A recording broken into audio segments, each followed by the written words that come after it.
Hello everyone, आज हम discuss कर रहे हैं डीएसएसबी टीजीटी नेचुरल साइंस का ये लास्ट पेपर। तो ये है शिफ्ट नंबर 2 का मेल कैंडिडेट्स का paper. And why I am saying last, because आपका 5 शिफ्ट में पेपर हुआ था 2018 में। तो यहाँ पे हम ऑलरेडी सारे पेपर डिस्कस कर चुके हैं, तो यहाँ से आप देख सकते हैं सारे पेपर्स को। एंड एक प्लेलिस्ट बनी हुई है, आपको जो ये सामने प्लेलिस्ट दिखाई दे रही है, आप यहाँ से सारे पेपर्स को सॉल्व कर सकते हैं। एंड हम शुरू करते हैं अब पेपर। तो देखिए, इस पेपर के अंदर 23 क्वेश्चंस हैं फिज़िक्स के। तो हम बारी बारी से सारे करेंगे, जिसमें 9th 10th and 11th 12th के भी कुछ टॉपिक्स हैं 11th 12th के। वैसे मेजॉरिटी ऑफ क्वेश्चंस मुझे 9th 10th में से देखने को मिले। तो हम टॉप टू बॉटम चलते हैं, ऐसा करते हैं। नीचे वाले क्वेश्चंस पहले कर लेते हैं क्योंकि थोड़े से टीडियस है। चलिए, तो फर्स्ट क्वेश्चन से शुरू करेंगे यहाँ से। अ नियर साइटेड पर्सन, यानी कि उसको नियर का तो दिखता है, दूर का नहीं दिखता है, यानी मायोपिया है। मायोपिया के लिए कौन सा लेंस यूज़ करते हैं, अगर आपको ध्यान हो तो कनकेव लेंस, राइट। तो शुरू करते हैं आप इस क्वेश्चन को। इसमें यह बोला है कि वो 200 सेंटीमीटर तक की दूरी का तो देख लेता है, उससे पीछे का नहीं देखता है। तो मान लीजिए ये किसी पर्सन की आई है और उसको यहाँ पे मान लो कि ये 200 सेंटीमीटर है, तो उसको 200 सेंटीमीटर का मैक्सिमम दिखता है, उसके बाद का नहीं दिखता है। तो आपको ऐसा लेंस लगाना है। कितनी पावर का लेंस लगाएं कि पहली बात तो लेंस कौन सा लगेगा, कनकेव, पर कितनी पावर का लगाएं कि वो दूर का भी देख सके। तो देखिए, हमें ऑब्जेक्ट कहाँ रखना चाहिए। ये 10th लेवल का क्वेश्चन है, बट फिर भी इसको हम अच्छे से डिस्कस कर लेंगे। तो हमें ऑब्जेक्ट कहाँ रखना चाहिए, इस तरफ, यहीं रखेंगे, तभी तो हम अचीव कर पाएंगे अपने गोल को। तो एक काम करते हैं, यू को इन्फिनाइट मान लेते हैं। तो अब शुरू करते हैं अपना टॉपिक। तो अब कर दीजिए। तो आपकी जो इसकी इमेज बनेगी वो कहाँ बनेगी। ऑब्वियसली हम चाहते हैं कि यहाँ पे बने, या फिर इस पूरी पोजीशन में कहीं पे भी बन जाए, बट लेकिन एटलीस्ट हम ये वाला पॉइंट मान के चलेंगे। तो यही आपका क्या हो गया, वी। अब वो लेंस के इस तरफ है तो माइनस में ले लेंगे। निकाल लीजिए। सबसे पहले पावर निकालना है। पावर का फॉर्मूला क्या होता है, फोकल लेंथ का रेसिप्रोकल। इस तरीके से करते हैं हम। तो पहले फोकल लेंथ निकाल लेते हैं। तो ये लेंस फॉर्मूला है, तो फॉर्मूला क्या होगा, 1/v माइनस 1/u, राइट। तो आप फोकल लेंथ निकालिए इसकी। आप वो वाला फॉर्मूला भी अप्लाई कर सकते हैं, जैसे मैंने बताया था, मल्टीप्लाई नीचे प्लस, बट अभी पूरा कर लेते हैं। तो यहाँ पे क्या आएगा, -200, फिर यहाँ पे माइनस इनफाइनाइट। अब ये वाला फैक्टर तो हटा सकते हैं हम। तो यहाँ से हमारी जो फोकल लेंथ है, आप देख सकते हैं वो कितनी आ गई है, -200, यानी फोकल लेंथ इज़ -200 सेंटीमीटर में है ये। और आप इसको मीटर में कन्वर्ट करेंगे तो हम ये इसको ऐसे लिख सकते हैं। तो पावर आप बताइए क्या होगी, यहाँ से 1/2 हाफ, यानी 0.5, -0.5 डायोप्टर। वैसे भी माइनस आ रहा है, इससे भी पता चलता है कि कनकेव लेंस यूज़ होगा। कनकेव, केव मतलब नेगेटिव। तो यहाँ पे आपका आंसर क्या हो जाएगा, ऑप्शन नंबर 2। नेक्स्ट क्वेश्चन पे चलते हैं। काफ़ी अच्छे क्वेश्चन हैं ये तो। इसके बाद कुछ क्वेश्चन हैं जो 11th 12th के हैं, वो भी देखेंगे। तो क्वेश्चन नंबर 2 पढ़िए। Find the effective resistance between A and B. यहाँ से यहाँ तक का इफेक्टिव रेजिस्टेंस, तो ये तो आसान है। कैसे, ये तीन आपके कैसे हैं, पैरेलल में। पहले इन सब का रिजल्टेंट निकाल लीजिए। जो आएगा वो इसके साथ पैरेलल में है, उसका रिजल्टेंट फिर निकालेंगे पैरेलल वाला। और जो भी इस आएगा वो सब क्या हो जाएंगे, सीरीज़ में। तो 1 बाय 1 करते हैं। सबसे पहले इन तीन का निकाल लेते हैं। 2 का होता है तो फॉर्मूला क्या होता है, वही ऊपर मल्टीप्लाई नीचे plus, R1 R2 bye R1 plus R2। पर ये 3 है तो मैं इसको पूरा ही सॉल्व कर रही हूँ। वैसे इसका भी एक शॉर्टकट है, बट अभी हम पूरा कर लेते हैं। 1/R2 प्लस 1/R3 ये फॉर्मूला हो जाएगा। तो यहाँ से रेजिस्टेंस कितना आएगा हमारे पास, 1/4 प्लस 1/6 प्लस 1/12, जिसका LCM आपका क्या होता है, 24।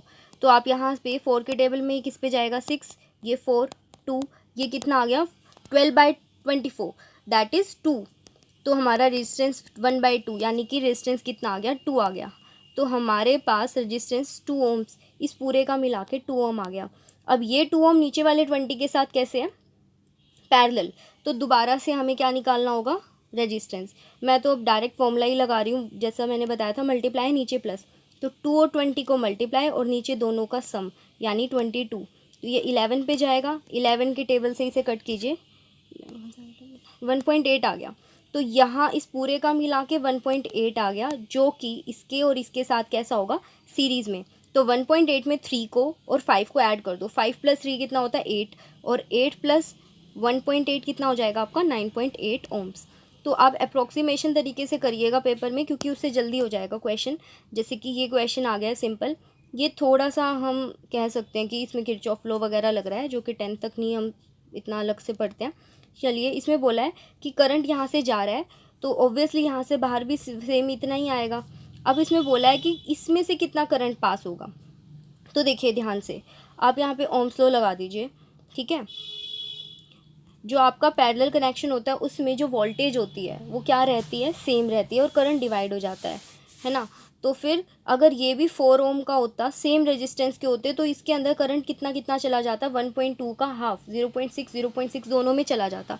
बट लेकिन इसमें रेजिस्टेंस अलग है तो करंट भी अलग अलग पास होगा, यहाँ पे कंडक्टेंस अलग अलग होएगी। तो आप यहाँ पे यहाँ वोल्टेज निकाल लीजिए, V बराबर IR। तो इसमें मान लो आप I करंट जा रहा है तो नीचे वाले में कितना जाएगा, 1.2 माइनस I जाएगा। तो वोल्टेज दोनों की तो सेम रहेगी। तो वोल्टेज का फॉर्मूला क्या होता है हमारे पास, V निकालने का, तो IR दोनों में क्या होगा, सेम होएगा। तो I क्या है इसका, I6 इक्वल्स टू इस वाले का IR कितना है, 1.2 माइनस I एंड साथ में 4। अब इसको सॉल्व करना है, 6I 4 के 1.2 को मल्टीप्लाई करना है, ये 4I उधर जाके कितना हो जाएगा, 10I will be equals to 4.8। तो I will be equals to 4.8 divided by 10 which comes out to with this. तो ये आपका क्या आ गया, I आपको इसमें ही तो निकालना था और इसको मैंने I मान लिया था। तो ये हमारे पास क्या आ गया है, करंट इन दिस रजिस्टर जो पास होएगा। तो ये आपका आंसर है। नेक्स्ट क्वेश्चन पे चलते हैं। कुछ क्वेश्चंस तो बहुत ही ज़्यादा आसान है और कुछ तो कॉन्सेप्चुअल है, फैक्चुअल है, बहुत सारे अलग अलग वैरायटी ऑफ क्वेश्चंस हैं। पर ये पेपर कंपैरेटिवली इजी है। अगर आप देखेंगे अगर आप पूरी वीडियो देखेंगे तो कंपैरेटिवली मुझे ये आसान लगा, बाकियों से जो फीमेल कैंडिडेट्स के पेपर थे उनसे तो काफ़ी ज़्यादा आसान है। नेक्स्ट क्वेश्चन पे चलते हैं। Which of the following refer to a spherical mirror की बात हो रही है और पैरेक्सियल और नॉट। देखिए, किसी भी मिरर के अंदर जो भी रेज फोकस पे ऑब्जेक्ट होता है तो पैरेलल जाती हैं, और पैरेलल से जो रेज आती हैं वो फोकस से पास होती हैं। तो ये पूछ रहा है which depend on whether the rays are paraxial और नॉट, वही वो पैरेलल होंगी या नहीं होगी, किस बात पे ये किस पर डिपेंड करता है, फोकस पे। अगर क्वेश्चन में यहाँ नोट लिखा होता नॉट तो ये 3 आंसर हो जाते, पर उसने नोट नहीं, वो सिंपल पूछ रहा है, तो आंसर क्या होगा, फोकस। नेक्स्ट क्वेश्चन पे चलते हैं। ये क्वेश्चन काफ़ी अच्छा है, बहुत ही अच्छा है। इसे डायरेक्ट भी करना चाहें डायरेक्ट भी कर सकते हैं, नहीं तो मैथमेटिकल भी इसका प्रूव्ड आंसर है, तो हम दोनों करेंगे। देखिए, एक कन्वेक्स लेंस, ठीक है, दोनों तरफ से कन्वेक्स है, ठीक है। अब इसका रिफ्रैक्टिव इंडेक्स 1.2 है, ओके, एयर में। जब इसको हमने पानी में डुबो दिया है और पानी का रिफ्रैक्टिव इंडेक्स कितना है, 1.33।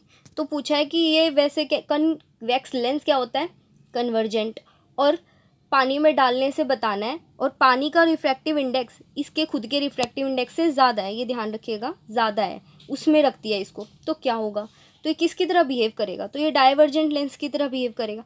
इसको ना मैं मैथमेटिकल तरीके से करवा रही हूँ, अगर आप चाहें तो आप देख सकते हैं, नहीं तो स्किप कर सकते हैं, योर विश।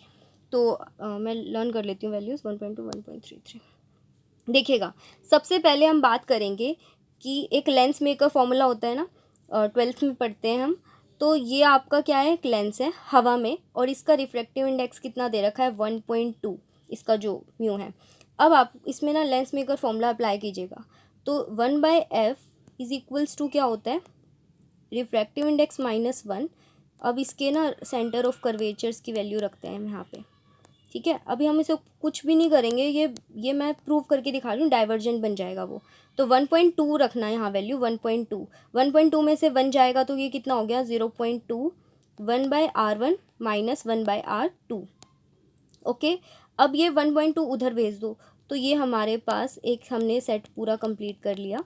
इसकी वैल्यू निकाल ली, क्योंकि हम इसको अगले में स्टेप में डाल देंगे। इसको पानी में डुबो दो, ये डाल दो पानी में, इसी लेंस को पानी में डुबो दिया, तो कैसा पानी है, उसका रिफ्रैक्टिव इंडेक्स ज़्यादा है लेंस से, 1.33 है पानी का रिफ्रैक्टिव इंडेक्स। तो इसकी देखिए लेंस मेकर फॉर्मूले में क्या चेंज आ जाएगा, तो जब दूसरे मीडियम में इसको डुबोया तो यही सेम फॉर्मूला रहेगा, बस दूसरे का भी रिफ्रैक्टिव इंडेक्स लिखना होता है जिस मीडियम में उसको डाला है। तो अभी हम क्या करेंगे, इसकी वैल्यूज़ को पुट करेंगे, ये नया F dash and focal length थोड़ी चेंज हो जाएगी। म्यू कितना दे रखा है, 1.2, आर कितना दे रखा है 1.3, मैं उसको ना 1.33 को 1.3 ले रही हूँ, ताकि पेपर में तो हमें ऐसा थोड़ी ना कि एग्जैक्ट वही आंसर चाहिए, नियर अबाउट भी चल जाता है, हम सीबीएसई का एग्ज़ाम तो नहीं है ये। तो 1/r1 r2 की वैल्यू तो वही रहेगी, लेंथ तो हमारे पास वही है, तो हम इस वैल्यू को उधर, ये वाली जो वैल्यू है ना उसको यहाँ पुट कर देते हैं 1.2f। तो आप ना पहले काम कीजिए, इसका एलसीएम ले लो 1.3 का, जब इसके साथ एलसीएम लोगे तो ये क्या हो जाएगा 1.2 माइनस 1.3, और ये 1.0 देख सकते हैं आप। तो 1/f' इज इक्वल्स टू 1.2 में से 1.3 जाएगा तो क्या आएगा 0.1 माइनस का अपॉन में 1.3 इंटू में 0.2f। अब मैं क्या करती हूँ, f को उधर ले जाऊँगी f' को, और इस पूरी वैल्यू को 1.3 इंटू 0.2 अपॉन में 0.1, 1 को तो हटा दो, माइनस 0.1 से ये कैंसिल, इंटू में f, तो f' हमारा 2.6, वो भी माइनस का f' आ गया, यानी कि देखिए ये माइनस आ गया, मैं इस पूरे को रब कर रही हूँ, इसकी जरूरत नहीं है, हमारे पास जो f आया ना वो इतना आ गया। ये पहले वाली फोकल लेंथ है। अब जो नई वाली फोकल लेंथ है वो कैसी आ गई है माइनस में, यानी कि कनकेव की तरह बिहेवियर, तो यानी वो डाइवर्जेंट लेंस बन जाएगा। तो ये था इसका एक्सप्लेनेशन कि ये डाइवर्जेंट कैसे बना। ठीक है, अब ये वाला क्वेश्चन बहुत बहुत ही अच्छा है, क्योंकि हम 10th तक इतना नहीं डिस्कस करते हैं, और साथ में पहले 1-2 क्वेश्चन और देख लेते हैं छोटे वाले, फिर मैं इसको सोच रही हूँ एक्सप्लेन करना काफ़ी अच्छे से। तो पहले ये वाला क्वेश्चन देख लेते हैं। A positively charge particle projected towards east, देखिए ये ईस्ट, वेस्ट, नॉर्थ, साउथ, और यहाँ पे बोला है पॉजिटिव कोई चार्ज पार्टिकल है और उसको इस तरफ भेजा गया, पर लेकिन मैग्नेटिक फील्ड की प्रेजेंस में इस पे इस नॉर्थ डायरेक्शन में फोर्स लगा। देखो नॉर्थ डायरेक्शन में डिफ्लेक्ट हो गया, यानी फोर्स लगा। तो फोर्स कौन से डायरेक्शन में है, फोर्स नॉर्थ डायरेक्शन में है। और आपका जो करंट है, करंट आपको या करंट नहीं है, सॉरी, पॉजिटिवली चार्ज पार्टिकल बोला गया है, तो वो हम करंट की तरह ही उसको ट्रीट कर रहे हैं। पॉजिटिवली चार्ज पार्टिकल की डायरेक्शन इस तरफ है, तो ये हमारा क्या हो गया पॉजिटिव चार्ज पार्टिकल। तो मैग्नेटिक फील्ड निकाल लीजिए आप यहाँ से कि मैग्नेटिक फील्ड मैं आपको करके दिखाती हूँ। चलिए अब देखिए, पहले तो आप यहाँ पे देखिए ये ईस्ट, नॉर्थ, वेस्ट, साउथ, और ये भी आपका लेफ्ट हैंड रूल, क्योंकि फोर्स की बात हो रही है, फोर्स लगा है उस पर, तो यानी मोटर वाली चीज़ है यहाँ पे। तो देखिए लेफ्ट हैंड रूल लगाएंगे फ्लेमिंग का, और फ्लेमिंग का जब लेफ्ट हैंड रूल लगता है तो थंब क्या बताता है, ये देखिए थंब क्या बताता है फोर्स, ये वाली फिंगर हमें क्या बताती है करंट, और ये वाली फिंगर क्या बताती है मैग्नेटिक फील्ड। मैंने यहाँ लिख दिया है, उसको देखना ध्यान से। आपको करंट कहाँ रखना है, यानी पॉजिटिव चार्ज ईस्ट में रखना है, ये ध्यान रखना। फोर्स कहाँ रखना है, नॉर्थ में रखना है। तो आपको क्या पूछा है, मैग्नेटिक फील्ड। तो देखिए ये थंब मुझे फोर्स उस डायरेक्शन में रखना है, नॉर्थ में। ये वाली चीज़ है, जो ये वाली फिंगर है, ये कहाँ रखनी है, ईस्ट में। तो देखिए मेरी ये वाली फिंगर को देखना कहाँ जा रही है, ध्यान से देखिए। ये वाली फिंगर कहाँ चली गई, अंदर, डाउनवर्ड, ईस्ट। ये थंब नॉर्थ, तो ये वाली फिंगर कहाँ गई, अंदर, डाउनवर्ड। तो ये है हमारा आंसर। ओके, आई होप कि आपको समझ आ गया होगा ये। तो एक बार देख लीजिए क्वेश्चन को। A positively charge particle projected toward east, जो भी पार्टिकल था वो कहाँ पे है, ईस्ट में। मैं एक बार फिर दिखा देती हूँ, ठीक है। Positive charge particle east, thumb north, और ये जो फिंगर है ये कहाँ चली गई, अंदर चली गई। तो ये आपका आंसर है। तो हम आगे बढ़ सकते हैं अब। तो आंसर क्या होगा, डाउनवर्ड, राइट। चलिए नेक्स्ट क्वेश्चन पे चलते हैं। What is the speed of light in diamond, ये आसान क्वेश्चन है, आप ही ट्राई कर लीजिए, वैसे मैं हल्का सा करा ही रही हूँ इसको भी। What is the speed of light in diamond, refractive index दे रखा है। रिफ्रैक्टिव इंडेक्स क्या होता है, speed of light in air divided by speed of light in medium, जो कि नहीं पता, डायमंड की बात हो रही है। तो x will be equals to, ये तो छोटा सा क्वेश्चन है, इसका रिफ्रैक्टिव इंडेक्स आपको कितना देखा है 2.4। इस पॉइंट को उधर भेज दो, 3 से डिवाइड कर दो, तो 3 8 जा 10/8 को क्या लिख सकते हैं 1.25 इंटू 10 की पावर 8, फिर पीछे मीटर पर सेकेंड। तो ये हो गया हमारा आंसर। नेक्स्ट क्वेश्चन पे चलते हैं, ये भी छोटा सा है। तो काफ़ी क्वेश्चन तो बहुत ही आसान आए हुए हैं, पर कुछ क्वेश्चन हैं जैसे कि रिलेटिव डेंसिटी, वो थोड़े अजीब लगेंगे आपको। देखिए, a ray of light is moving from air into medium if the angle of incidence, आपको आई की वैल्यू 45 दी हुई है, आर की वैल्यू कितनी दी हुई है 30। तो अब यहाँ पे स्नेल्स लॉ लगा दीजिए। रिफ्रैक्टिव इंडेक्स का फॉर्मूला क्या होता है, sine I by sine R. Sine I की वैल्यू साइन 45 और अपोन में साइन 30। तो साइन 45 कितना होता है, 1/√2। साइन 30 क्या होता है, 1/2। तो आप इनकी मल्टीप्लाई कर दीजिए, तो 2 अपोन में √2, जिसे हम ऐसे भी लिख सकते हैं √2 अपोन में √2। तो ये आंसर क्या आ गया, √2 ये आ गया आपका आंसर। तो ये हमारे सारे क्वेश्चन हो गए हैं। अब हम चलते हैं इस क्वेश्चन की तरफ। तो कॉपी पेन रखिएगा साथ में, जो जो हम लिखते जाएंगे आप वो नोट कीजिए, क्योंकि मुझे स्पेस चाहिए। देखिएगा, ओके, देखिए, a U shape wire is placed before a concave mirror. ये यू शेप की एक तार है, इसको कनकेव मिरर के सामने रख दिया। कनकेव मिरर है, मिरर तो यानी फॉर्मूला आप समझ गए होंगे कौन सा लगेगा। टोटल लेंथ ऑफ इमेज की निकालनी है, इसकी इमेज कहाँ बनेगी ये बताना है। तो देखिए, इसका रेडियस ऑफ कर्वेचर आपको 20 दे रखा है, 20। तो फोकल लेंथ क्या हो जाएगी कनकेव लेंथ की मिरर की -20, दैट इज मिरर -20 हो जाएगी इसकी फोकल लेंथ। अब देखिए यू, देखो ध्यान से, इसकी इमेज अलग बनेगी कहीं और इसकी अलग। तो हमें ये क्वेश्चन दो बार अटेम्प्ट करना है। ओके, शुरू करते हैं।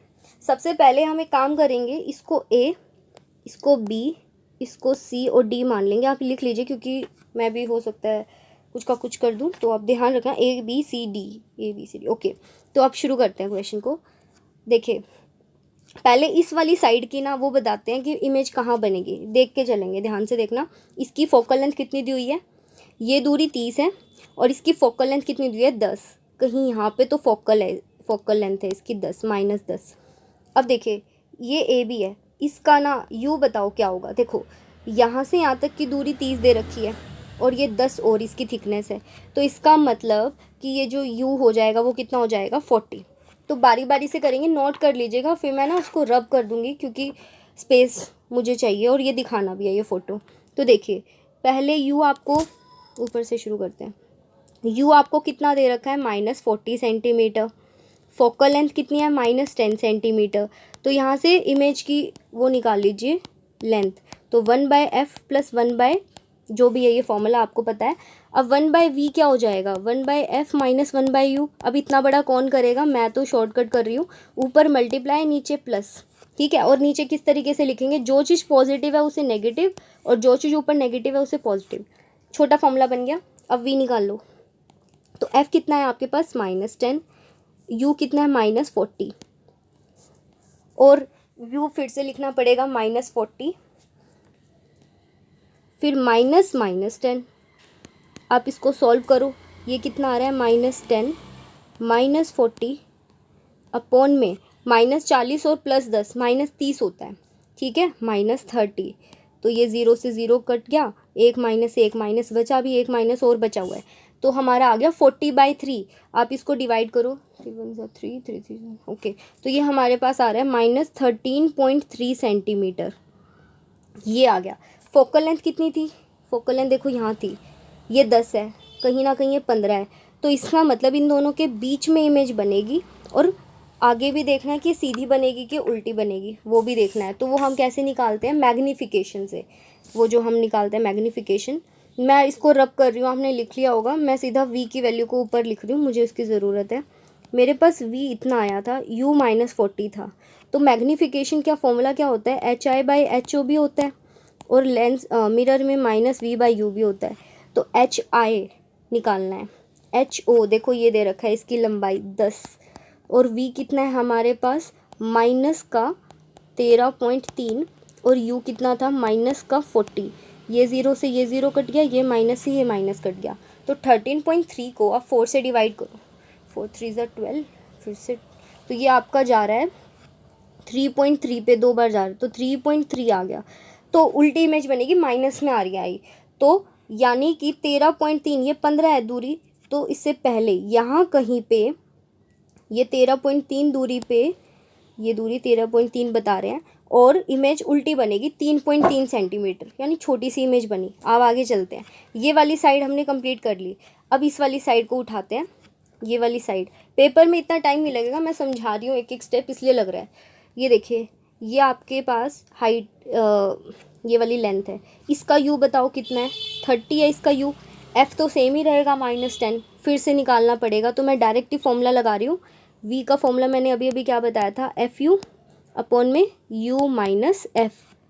हाँ, एफ़ की वैल्यू -10, यू की वैल्यू -30।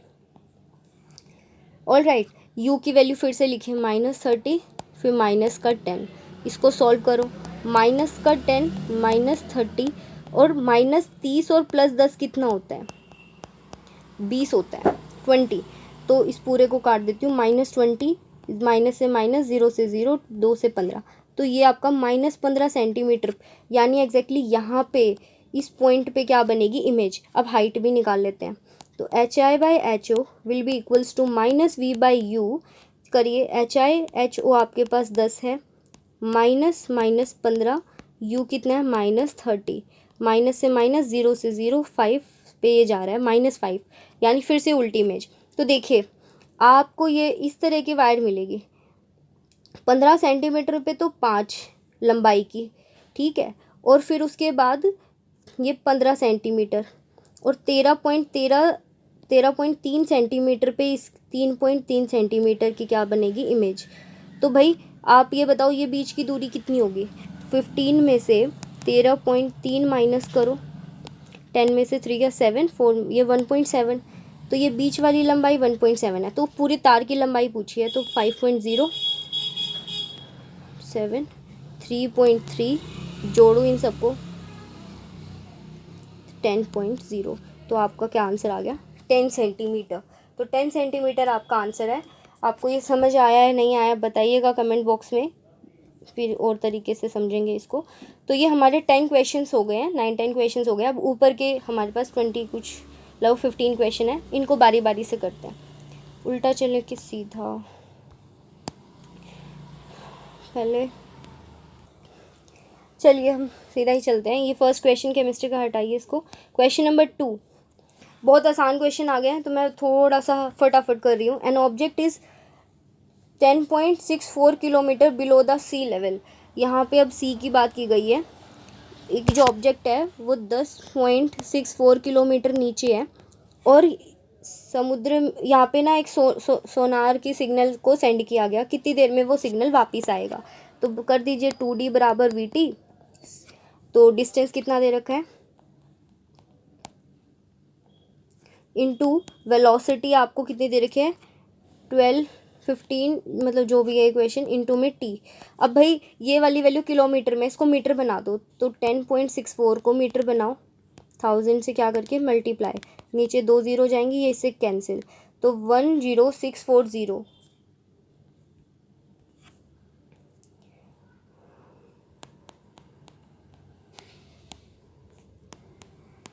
आप इसको कीजिएगा डिवाइड, सॉल्व करना है इसको, तो ये आपका आंसर आ जाएगा 14 सेकेंड्स। ये तो बहुत आसान क्वेश्चन है। एक क्वेश्चन में बोला गया है आपको कि अ कार टेक्स 20 सेकेंड, आपको टाइम दे रखा है, ब्रेक लगाई है, डिस्टेंस निकालना है और इफ ब्रेक प्रोड्यूस रिटार्डेशन ए दे रखा है। तो आपको यहाँ पे ए दे रखा है, वी दे रखा है 0 क्योंकि ब्रेक लग गई है, तो यू निकाल लीजिए। ए बराबर क्या होता है, V minus U by T. A दे रखा है 0.6, वो भी माइनस बिकॉज रिटार्डेशन हो रही है। वी कितना दे रखा है 0 और माइनस यू पता नहीं, टी कितना दे रखा है 20 सेकेंड। तो आपका माइनस से माइनस कट गया, तो यू आ गया 0.6 इंटू में 20, 12। तो यू की वैल्यू आपकी 12 आ गई है, यहाँ पे लिख देती हूँ 12। एस निकाल लीजिए, तो एस बराबर क्या होता है यू टी। तो 12 इंटू में 20 प्लस हाफ ए टी का स्क्वेयर, यानी 20 इंटू में 20, ये मल्टीप्लाई है। तो आप इसको सॉल्व कीजिए, आपका ये आ जाएगा 240, उससे काट दो, 10 दिन 12 24, तो ये आपका 120 आ रहा है।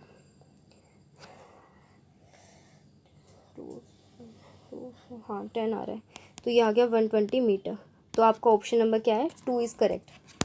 नेक्स्ट क्वेश्चन पे बढ़ते हैं। ये बहुत ही अच्छा क्वेश्चन है और इसको लिख लेना आप अलग से एक पेपर पे, बल्कि कॉपी बना लीजिए तो अच्छा रहेगा। तो ये करके जाइएगा, ये क्वेश्चन बहुत ज़्यादा आए हुए हैं, ठीक है।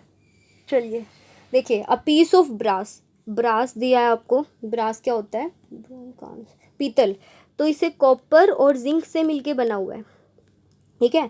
तरीका देख लीजिए, एक होता है ब्रास, एक होता है ब्रॉन्ज, दोनों ही येलो येलो से दिखते हैं, तो दोनों में बहुत ज़्यादा कॉपर होता है। अब जिसमें जेड आ रहा है ना उसमें एस, जहाँ पे एस आ रहा है उसमें जेड लिख दो और दोनों में एन।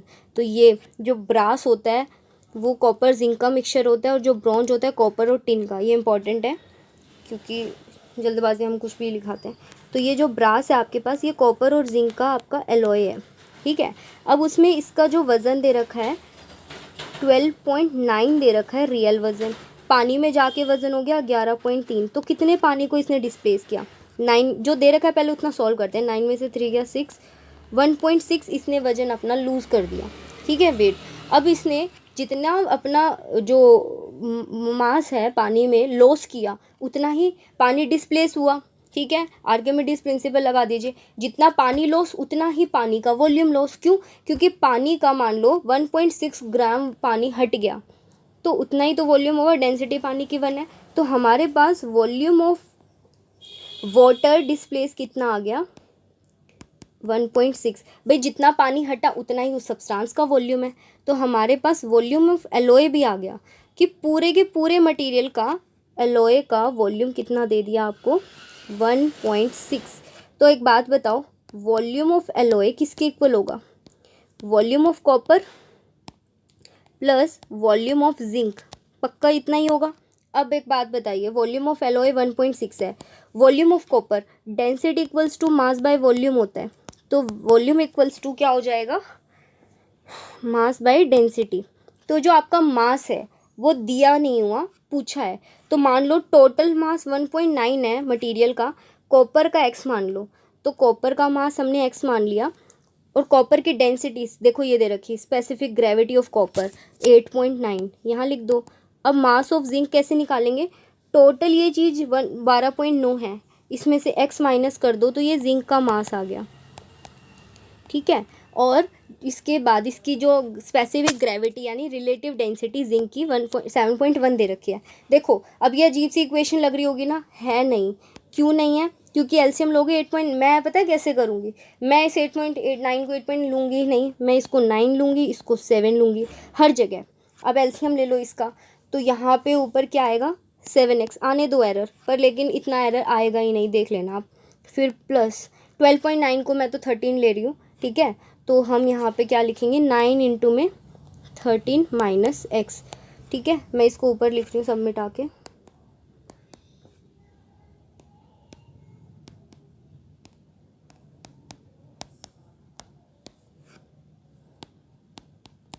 अब आप इसको सॉल्व करोगे ना, आपका क्वेश्चन का आंसर कुछ 8 पता नहीं इसके अराउंड आ जाएगा। तो ये आपका देखना आंसर आ ही जाएगा 7.6, ठीक है। आप करके देखिए, इसको नहीं आता है तो बताइएगा, पर एरर से कर दीजिए, कोई बात नहीं, हमारा आंसर, क्योंकि इतने पॉइंट को कौन वहाँ पे सॉल्व करेगा, राउंड ऑफ करके करो, आपका आंसर आ जाएगा। वो बिल्कुल भी 6 पे तो जाएगा नहीं किसी भी हालत में, 7 या 8 के अराउंड कुछ आंसर आएगा, ओके। तो चाहे तो आप कर लीजिए। नेक्स्ट क्वेश्चन पे चलते हैं। अब छोटे वाले क्वेश्चंस आ गए हैं, इनको कर लेते हैं फटाफट से discuss. The work done by a person in carrying, एक बंदा है एक बॉक्स को कैरी कर रहा है, ये कोई बंदा है, इसके हाथ में कोई बॉक्स है, ठीक है, ये इसको उठा रहा है, इसका वजन 15 है, इंसान का वजन नहीं पता, इसका एक्स मान लो, कुछ भी मान लो। और आपको बोला है कि इसको उठाने में इसको वो जो वर्क डन है वो 5000 जूल एनर्जी लग रही है। तो भाई जो वर्क डन है, जो एनर्जी लग रही है, वो उसको उठा के कैरी करके ले जा रहा है, तो किसके इक्वल होगी, इनका पोटेंशियल एनर्जी के। तो किस किस की, एक तो बंदे का मास mgh प्लस बॉक्स का mgh, सेम हाइट पे जाना है, ठीक है, 5 मीटर।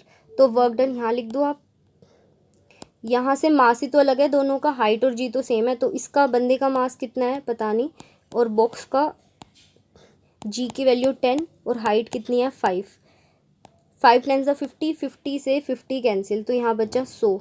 अब 100 में से 15 माइनस कर दो तो कितना आ जाएगा आपके पास 85 kg। तो आपका आंसर क्या हो गया 85 kg। ये क्वेश्चन बड़े बड़े हैं, मतलब छोटे छोटे हैं, पर मैं इसको पूरा सॉल्व कर रही हूँ ना, इसलिए लगता होगा कि टाइम लग रहा है, पर आप क्योंकि हम एक एक स्टेप थोड़ी ना लिखेंगे पेपर में, हम तो फटाफट करेंगे। ये तो मैं करके दिखा रही हूँ इसीलिए बड़ा लग रहा है, बड़ा नहीं है। Question number 8, the force of attraction between two bodies is separated by distance F. भाई दो बॉडीज़ हैं, उनके बीच की दूरी d दी हुई है और इस पर लगने वाला फोर्स f है। उन्हें कहाँ रखें कि जो फोर्स है 64, इतना ज़्यादा फोर्स लगे तो ऑब्वियसली पास रखेंगे, दूरी कम तो फोर्स ज़्यादा, 64 f लगना चाहिए। तो देखो मैं तो इसको, भाई सिंपल सी बात है, ये हमारे पास लॉ ऑफ ग्रेविटेशन वाला फॉर्मूला है, r की जगह d ले लो, डी स्क्वायर, ये पहले वाला फोर्स था।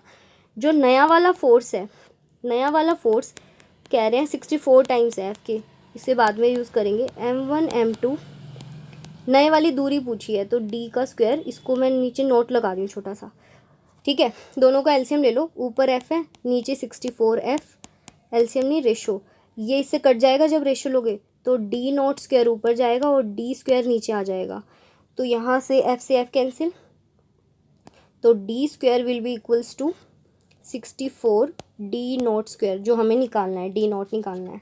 तो अब अंडर रूट ले लो इसका, तो d will be equals to 8 d not, तो d by 8 into D not. तो यानी कि आपको कितनी दूरी पे रखना चाहिए, जितनी इसकी दूरी है ना, मान लो ये दूरी 8 है तो इसको एक दूरी पे रखोगे तब इसका जो फोर्स है 64 टाइम्स हो जाएगा। तो ये इसका आंसर है। I need a break. चलिए अब आगे करते हैं। ये अब तो सारे क्वेश्चन छोटे हैं, मतलब नियर अबाउट 5 मिनट्स में सब खत्म।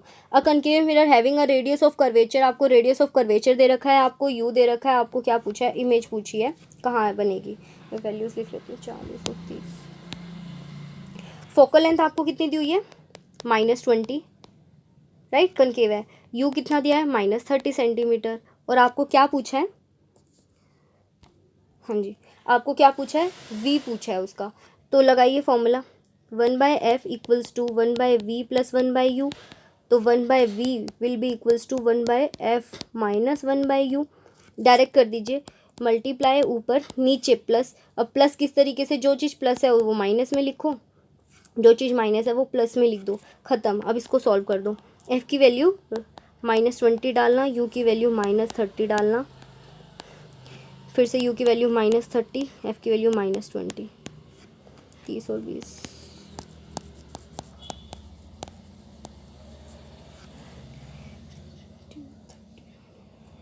-10। तो माइनस से माइनस कैंसिल, 0 से 0, 2 से 60, -60। तो यानी कि आपका आंसर तो 60 है और मिरर से इस तरफ बनेगी, ये पॉइंट ध्यान रखना। तो आंसर तो देखो 61 में ही आ रहा है, मिरर के इधर है उधर तो बात की बात है। अब छोटे वाले क्वेश्चन आ गया, फटाफट से सॉल्व कीजिए। What is the force required to produce an acceleration, इतना एक्सेलरेशन है, बॉडी का वेट दे रखा है, भाई जो बॉडी का वेट है वही तो फोर्स होता है, पर फिर भी पूरा कर लेते हैं। आपको वेट कितना दे रखा है, 9.8 न्यूटन। तो मास कितना होगा, भाई एक बात बताइए, वेट इक्वल्स टू क्या होता है, मास इंटू में एक्सेलरेशन। ये 9.8 ही है और एक्सेलरेशन की वजह से 9.8 आता है, तो मास कितना रहा होगा, 1, तो पता चल गया F बराबर m में, मास 1 है, ए की वैल्यू 9.8 है, तो फोर्स कितना आएगा, 9.8 न्यूटन। Option number 2। ये क्वेश्चन ना 11 क्वेश्चन मैंने अभी कल ही इसकी पूरी वीडियो बनाई है, इसको अच्छे से समझाया, रीजनिंग भी इन्वॉल्व है, तो कोशिश कीजिए वहीं से समझ लीजिए, या वरना मैं एक बार आज लास्ट में भी इसको एक बार डिस्कस और कर लेती हूँ। नेक्स्ट क्वेश्चन पे चलते हैं। बच्चा कोई ये वॉल है, ठीक है, और बच्चा 83 मीटर इस तरफ खड़ा है, यहाँ पे 83 मीटर, उसने सीटी बजाई, टाइम इंटरवल, हाँ, तो बस टाइम इंटरवल निकालना है। तो 2d बराबर vt, दूरी कितनी दे रखी है 83, आपको v की वैल्यू दे रखी है, तो यहाँ से t आ जाएगा। तो करिए इसको, 83 अपॉन में 166, 83 के टेबल में ये 2 पे जाता है, तो t आ गया 1/2, 1/2, तो ये आ गया 0.5 सेकेंड्स। तो आपका ये क्वेश्चन हो गया। नेक्स्ट क्वेश्चन पे चलते हैं 13। A sphere of mass 2 kg strike another, law of conservation आ गया। सबसे पहले एक बॉल है जिसका वजन आपको 2 kg दे रखा है और वेलोसिटी 5 दे रखी है। ये किसी दूसरी बॉल से टकराया जो कि रेस्ट पे थी, इसकी वेलोसिटी 0 थी और उसका वजन कितना था, 3 kg। नेक्स्ट, अब ये दोनों ना जैसे ही टकराए तो फिर आगे बढ़ के चलने लगे, मतलब एक बन के चलने लग गए, ऐसे समझ लो ये एक बन गया पूरा। तो इसका टोटल वज़न कितना हो जाएगा, 5, 2 और 3 5। और अब इसकी वेलोसिटी निकालनी है। Law of conservation of mass, पहले वाले जो मोमेंटम्स का सम है वो बाद वाले मोमेंटम के सम के इक्वल होगा। तो पहले वाले जो मोमेंटम है वो किसके इक्वल होंगे, इस mv के। तो m1 कितना है, 2 × 5 प्लस m2 3 × 0 इंटू में मास कितना बन गया, 5 इंटू में v, ये ख़त्म। 2 5 10 by 5 equals to v, that means 2 metre पर सेकेंड। तो ये आपका आंसर है। नेक्स्ट क्वेश्चन पे चलेंगे। छोटे छोटे से क्वेश्चन हैं ये, बहुत छोटे छोटे से। Question number 14, displacement time graph दे रखा है आपको, हाउ मच फोर्स पूछा है। तो एक बात बताइए ध्यान से, ये यूनिफॉर्म हो रहा है ना मोशन, देखिए जितना टाइम उतनी स्पीड, जितना टाइम उतनी स्पीड। क्या इसमें कोई भी एक्सेलरेशन हुआ, एक्सेलरेशन हुआ ही नहीं है। देखो अगर एक्सेलरेशन होता तो कुछ वैल्यू आती, पर एक्सेलरेशन 0 है, तो फोर्स बराबर है में, आपके पास एक्सेलरेशन तो हुआ ही नहीं है, तो फोर्स ही क्या लगा, तो फोर्स क्या होगा, 0। क्वेश्चन नंबर 15, इसमें पूछा है, ये आपको वेलोसिटी टाइम ग्राफ दे रहा है, डिस्टेंस पूछा है। तो इस एरिया अंडर द कर्व क्या होता है, हमारे पास डिस्टेंस होता है। तो इसका निकाल लीजिए पहले, इसका एरिया रेक्टेंगल और ट्रायंगल। तो निकालिए एरिया बराबर हाफ बेस, कितना बेस है ये, 5, हाइट कितनी है 100, हाफ 500 प्लस रेक्टेंगल का देखिए लेंथ इंटू ब्रेथ, तो 10 - 5 5 लेंथ है, ब्रेथ कितनी है 100 है, प्लस फिर से हाफ, बेस कितना है 15 - 10 5, हाइट कितनी है 100 है। इसको कट कीजिए 250, इसको सॉल्व कीजिए 500, फिर से 250, तो टोटल 250 500 250 कितना हो गया आपका 1000 मीटर। नेक्स्ट क्वेश्चन केमिस्ट्री है। Then again question number 18, a ball is thrown, ये मैंने आपको इसकी शॉर्ट ट्रिक बता रखी है। A ball is thrown vertically up with velocity 20, एक बॉल को 20 मीटर पर सेकंड की वेलोसिटी से ऊपर भेजा गया, वो हाइट पूछी है, जब उसकी काइनेटिक एनर्जी क्या हो जाएगी, हाफ। मैंने ना शिफ्ट नंबर 1 के पेपर में इसका पूरा वो बता रखा है कि एक फॉर्मूला है, मैं अभी फॉर्मूले से ही करा रही हूँ, शॉर्टकट एकदम, जो मैंने बताया आपको उस वीडियो में, एक बार देख लेना, पूरा बताया हुआ उसमें। तो आपको क्या, कभी भी हाइट निकालनी हो ना और काइनेटिक एनर्जी पूछा है, हाफ होने वाली है। देखो एक एग्जांपल दूँ, मान लो किसी की काइनेटिक एनर्जी अभी 500 है, ठीक है, उस क्वेश्चन में ऐसे ही है 500 है, पर आपको बोला है कि कितनी ऊंचाई पे फेंके कि इसकी जो काइनेटिक एनर्जी है वो हाफ हो। तो आपको क्या करना है, पहले इसका हाफ ले लो, यानी 250 अपॉन में उसके मास और जी से मल्टीप्लाई कर दो, बात ख़त्म, आंसर आ जाएगा। ठीक है, तो आपको वी का भी कुछ नहीं करना, तो करिए, देखते हैं। आपको यहाँ पे हाइट निकालनी है, काइनेटिक एनर्जी हाफ करनी है, तो पहले ही हाफ कर लो उसको, फिर उसके बाद जी इंटू में एच, जी इंटू में मास, काइनेटिक एनर्जी का फॉर्मूला भी लगाना पड़ेगा, हाफ mv² अपॉन में जी एम से एम कैंसिल, तो ये क्या आ गया 1/4, वी कितना है 20 का स्क्वायर अपॉन में जी कितना है 10, ये कट 2 के टेबल में 2 पे और ये 10 पे, तो 10 मीटर की ऊंचाई पे उसकी काइनेटिक एनर्जी क्या हो जाएगी, हाफ।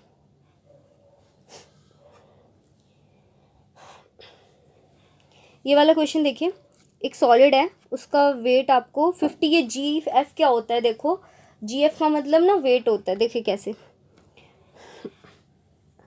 देखो कहीं पे मैंने लिखा 50 मल्टीप्लाई बाय 9.8 या 10, तब वो चीज़ वेट बनती है, 9.8 ले लो, ये ऐसे लिखने के बाद ये पूरी चीज़ वेट बनती है, मास को जब हम वेट इससे मल्टीप्लाई कर तब वेट बनता है।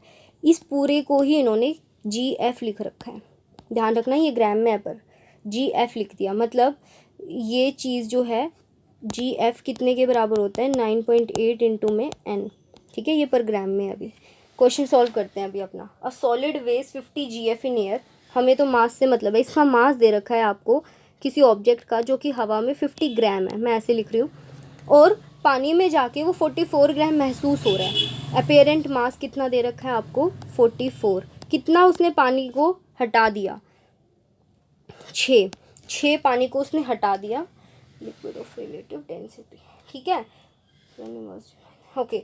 आपको इस मटेरियल की डेंसिटी निकालनी है, तो डेंसिटी का फॉर्मूला बताओ क्या होता है, मास बाय वॉल्यूम। हमें इस मटेरियल का मास तो पता है कितना है 50, तो हम यहाँ रख देंगे 50, पर ये नहीं पता कि कितना वॉल्यूम है, तो वॉल्यूम निकाल लो। कैसे निकालेंगे? इसने किसी लिक्विड में जाके 44 महसूस किया अपना वज़न, तो उस लिक्विड का, पानी नहीं बोला, लिक्विड बोला है, तो लिक्विड कितना हटा? 6। तो उस लिक्विड का वॉल्यूम कितना हटा, ये कैसे निकालेंगे? ध्यान रखिएगा, जितना लिक्विड का वॉल्यूम हटा उतना ही इस मटेरियल का लिक्विड है, पर कितना वॉल्यूम हटा वो कैसे निकालेंगे? डेंसिटी बराबर, फिर से लगाओ मास बाय वॉल्यूम। ये लिक्विड की डेंसिटी की बात हो रही है। लिक्विड की डेंसिटी 0.9 है। कितना लिक्विड हटा? 6। तो वॉल्यूम निकाल लीजिए यहाँ से, 3 3 20/3। मैं तो यहीं इतना ही रख रही हूँ। जितना ये लिक्विड का वॉल्यूम है वही उस सॉलिड का भी वॉल्यूम है, तो इस 20/3 को यहाँ रखो। 0 से 0, 5 3 15, 15 का आधा 7.5। तो आंसर आ गया ये। ध्यान रखना, यहाँ लिक्विड की बात हो रही है, यहाँ सॉलिड की बात की गई है मैंने, जिसको डुबोया गया। नेक्स्ट आपको बोला है कार है, उसने फर्स्ट हाफ डिस्टेंस कितने स्पीड से कवर किया? 40, बाद का 60। तो इसकी एवरेज स्पीड का डायरेक्ट फॉर्मूला है 2xy/x+y। तो 2 इंटू में 40 इंटू में y अपॉन में 60 और 40 यानी 100। 0 से 0, 0 से 0 कट, 6 4 20, 4 2 48 किलोमीटर पर आवर। ये आपका क्या आ गया? आंसर। एक वो क्वेश्चन भी कर लेते हैं मैंने जो दूसरी वीडियो में कराया, पर वो यहीं पे एक बार हल्का सा रिकैप ले लेते हैं। मैं पूरा नहीं एक्सप्लेन कर रही यहाँ पे जो उस वीडियो में है, पर थोड़ा सा कर लेते हैं। वाटर ड्रॉप मैं आपको सिंपल बता देती हूँ क्योंकि ये मैंने कल ही कराया है। यहाँ पे ना एक टैप है, टैप, उसमें से ना जब नीचे पहली बूंद नीचे गिरी ना, तब उसमें से 6th बूंद निकली, छठी बूंद निकली। तो हर बूंद ने पर बराबर समय लिया, ये ध्यान रखिएगा, बराबर समय लिया। और इसकी ऊंचाई आपको 5 दे रखा है। पूछा है कि जब इसमें से 4th, भाई नीचे जाके वेलोसिटी बढ़ रही है ना, ऊपर उसकी वेलोसिटी 0 है पर नीचे जाके बढ़ रही है। जब 4th बूंद गिरी, ये जो बूंद 4th, जब फर्स्ट बूंद नीचे गिरी 6th बूंद निकल रही थी, 4th बूंद जो ड्रॉप है उसकी ऊंचाई पूछी है, ये h पूछा है। तो देखिए सबसे पहले तो ये निकालना है कि एक बूंद को नीचे आने में कितना समय लगा। जब आप इसे सॉल्व करेंगे तो ये वाला फॉर्मूला लगाना, s बराबर ut + ½ at²। तो इनिशियली पहली बूंद जब ऊपर थी उसकी वेलोसिटी 0 थी, तो ये हिस्सा तो कट जाएगा। तो s बराबर ½ a कितना है हमारे पास, इन्होंने कहा 10 ले लो, t²। और आपको ये s की वैल्यू 5 दे रखी है, 2 5 तो t की वैल्यू देखो 1 सेकेंड आ रही है। 1 सेकेंड में वो बूंद नीचे गिर रही है। तो एक बात बताओ, बूंद 1 सेकेंड में नीचे गिर रही है, एक बार ये भी देख लेते हैं उस बूंद को निकलने में कितना समय लगा इस टैप में से। कैसे, मैं बताती हूँ। देखो जब ये बूंद नीचे गिरी, 1 सेकेंड में बूंद नीचे गिरती है, तब तक तो 6th बूंद में निकल आई, ठीक है। तो टप टप टप ऐसे ही तो निकली। तो उस टैप ने कितनी बार वो टप टप किया? 5 टाइम्स। समझ रहे हो ना कैसे कह रही हूँ मैं? ये देखो कितनी बार उसने टप टप किया होगा। देखिए ये 6th बूंद है, 1 2 3 4 5 बार उसने ऐसे एक आवाज़ निकाली है, टप। तो 5 बार उसने आवाज़ निकाली तब छठी बूंद निकली, है ना। तो टोटल 5 मतलब उसने जंप, मैं तो जंप बोलती हूँ पर आप इंटरवल समझ लीजिए, 5 इंटरवल 1 सेकेंड के बराबर है। तो एक बूंद को निकलने में 1/5 सेकेंड लगे, पहली बात। दूसरा ये ध्यान रखना 1/5 सेकेंड में एक बूंद निकल रही है। तो देखिए 4th बूंद 5 6 ऐसे नहीं बनेगा ये, क्योंकि बूंद तो अभी ऊपर ही है, 3 4 5 6। ये जो 4th बूंद है ये कितने सेकंड लेगी उसमें से टप टप होने में? देखो 1 और 1 2, तो 2/5 सेकंड में ये 4th बूंद निकली होगी, इस टैप से निकली होगी। इसकी बात कर रही हूँ, यहाँ इसने कितना दूरी तय की, कितने समय में निकली होगी? 2/5 सेकंड में वो निकली है। तो s बराबर ½ at², क्योंकि u तो 0 है। तो s निकाल लो, ½ a 10, t कितना 2/5, 4/5 0.8। तो बूंद की यहाँ से यहाँ तक की वो जो 4th बूंद है उसकी ऊंचाई 0.8 है और टोटल 5 है। तो 4.2 आंसर आ गया कि वो ग्राउंड से कितनी ऊंचाई पे, 4.2। आप उस वीडियो में देख लीजिएगा पूरा explanation. And thank you so much. आपको ये वीडियो पसंद आए तो लाइक ज़रूर करिएगा एंड शेयर भी कर दीजिए। Thanks a lot.